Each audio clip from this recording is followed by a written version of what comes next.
ইনি ডাক্তার মৌমিতা দেবনাথ, পশ্চিমবঙ্গের আরজি কলেজের মেডিকেল।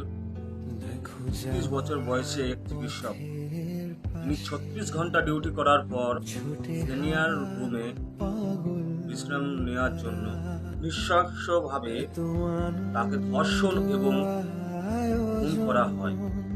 বিস্তারিত ঘটনা এতটাই লোমহর্ষক ও বিভৎসক তা আমার বলার ক্ষমতা নেই।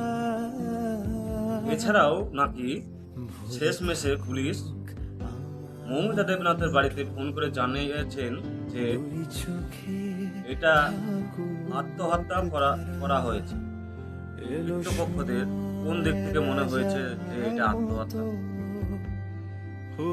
বা মনে হলো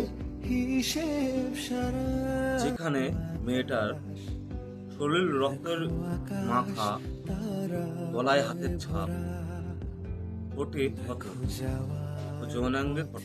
15ই আগস্ট দেশের স্বাধীনতা দিবস।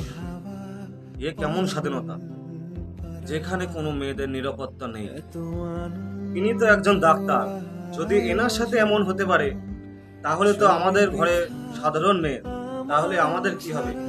তাই বলছি বন্ধু, সবাই একসঙ্গে হও।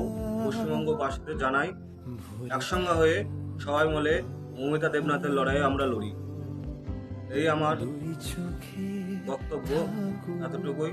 সবাই মিলে আমরা এক জায়গায় হয়ে মৌমিতা দেবনাথের জন্য আমরা সবাই মিলে এগিয়ে যাই, আমরা সবাই মিলে একসাথে লড়ি।